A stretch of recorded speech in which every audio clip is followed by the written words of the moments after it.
तो hello friends, welcome to our channel socio sprinter.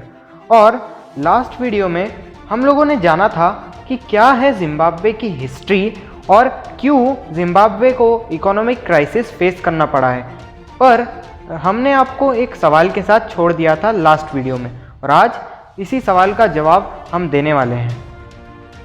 तो Zimbabwe की पूरी हिस्ट्री के पीछे एक एक्सटर्नल सोर्स या एक कंट्री का हाथ है। मतलब वहाँ पर जितने भी डिसीजंस लिए गए हैं वो सारे डिसीजंस के ऊपर एक दूसरी कंट्री का इन्फ्लुएंस है। और दोस्तों, वो कंट्री और कोई नहीं है बल्कि है चाइना। और जिम्बाब्वे के हर डिसीजंस चाइना के वहाँ से ही अप्रूव होके आया करते थे। चाइना एक ऐसा कंट्री है जो कोशिश करता है कि वो ऐसे कंट्रीज़ पर कंट्रोल जमा ले जहाँ से उसे फ़ायदा हो सके। जैसे कि हमने आपको पहले भी बताया था कि जिम्बाब्वे में टोबैको प्रोडक्शन बहुत ज़्यादा होता है और चाइना में इस टोबैको की बहुत ज़्यादा डिमांड है। पहले चाइना टोबैको इंडिया से इंपोर्ट करता था, लेकिन क्योंकि इस इंपोर्ट से उन्हें ज़्यादा पैसा पे करना पड़ता था, जिससे बचने के लिए उन्होंने ऐसी कंट्रीज़ को ढूंढा जो पॉलिटिकली इंस्टेबल हो, और चाइना इस अनस्टेबिलिटी का फ़ायदा उठाकर वहाँ की गवर्नमेंट के डिसीजंस को इन्फ्लुएंस कर जाए और अपने हिसाब से वहाँ का ट्रेड कंट्रोल भी कर पाए। ये बिल्कुल उसी तरह है जिस तरह ब्रिटेन ने हमारी कंट्री पर राज जमाया था। तो इसकी शुरुआत जिम्बाब्वे के फ्रीडम स्ट्रगल के समय से ही शुरू हो चुकी थी। चाइना जिम्बाब्वे को फ्रीडम दिलाने के लिए जानू पार्टी को सपोर्ट भी करता है। और जिन लोगों को ये नहीं पता कि जानू पार्टी कौन सी है और जिम्बाब्वे में कैसे इकोनॉमिक क्राइसिस आया है, वो लोग हमारी पिछली वीडियो को देख सकते हैं, जिसकी लिंक हमने डिस्क्रिप्शन में दे रखी है। अब क्योंकि चाइना ने जानू पार्टी की मदद की थी, तो इसी नाते जिम्बाब्वे की गवर्नमेंट चाइना को फेवर करने लग गई, जिसके बाद से ही चाइना जिम्बाब्वे से बहुत ही कम दामों पर टोबैको इंपोर्ट करने लग गया। पर इसके बाद जब चाइना ने देखा कि जिम्बाब्वे के ज़्यादातर टोबैको फार्म्स वाइट्स के अंडर थे और वाइट्स अपने हिसाब से ही टोबैको को एक्सपोर्ट करने लग गए थे, तो इसलिए 2001 में उसने रॉबर्ट मुगाबे से बोलकर वहाँ के सारे फार्म्स वाइट्स से छुड़वा लिए और उन्हें ब्लैक्स को दिला दिया।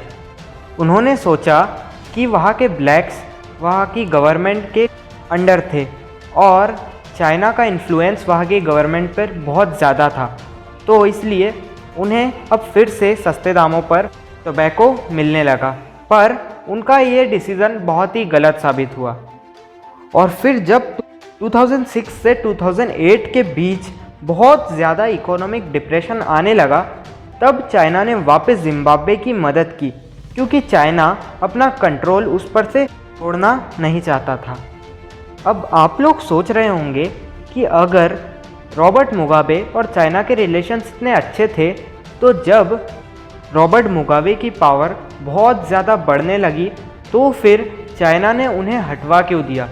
तो जब मुगाबे की पावर्स जिम्बाब्वे में बहुत ज़्यादा बढ़ने लगी, तो फिर चाइना का इन्फ्लुएंस उनके डिसीजंस पर कम होने लगा, जो कि चाइना के लिए एक थ्रेट साबित होने लगा था। तो 2017 में जब इमर्सन मंगागावे को वाइस प्रेसिडेंट की पोस्ट से हटा दिया गया, तब चाइना को मौका मिला और उन्होंने इमर्सन मंगागावे की मदद की और वहाँ पर तख्ता पलट करवा दिया। अगर आपको याद हो तो मैंने आपको लास्ट वीडियो में बताया था कि कॉन्स्टेंटिनो चिवेगा, जो मिलिट्री जनरल थे जिम्बाब्वे के, उनका रोल इस तख्ता पलट में बहुत बड़ा था। और इस तख्ता पलट के 2 दिन पहले वो चाइना से ही लौटे थे। तो अब आप समझ ही गए होंगे कि चाइना का कितना बड़ा हाथ था इस जिम्बाब्वे की पॉलिटिक्स में।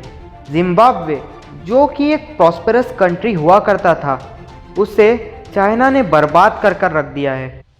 और आज वहाँ हालत ये हो गई है कि वहाँ के लोगों के पास खाने तक के लिए पैसे नहीं हैं।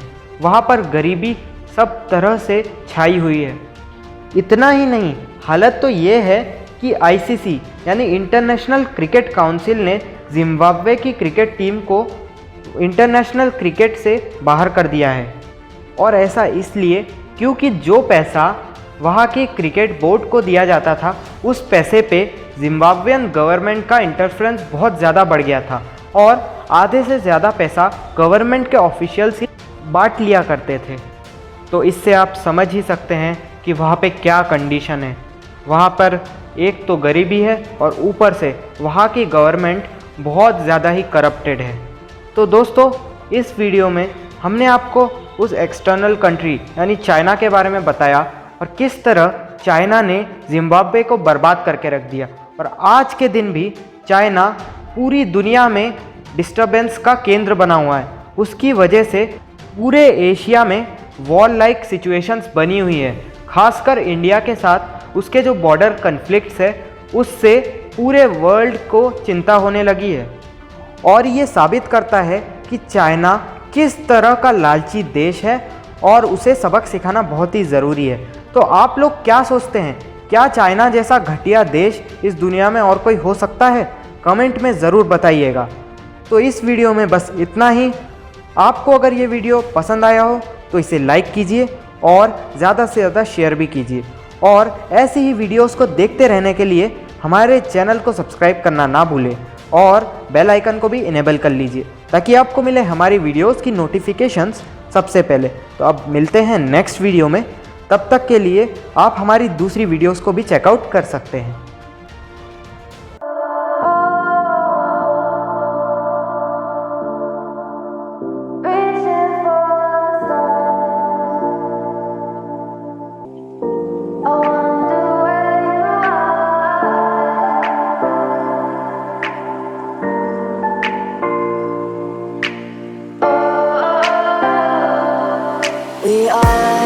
We are dreaming in the dark. We are nothing more than dust.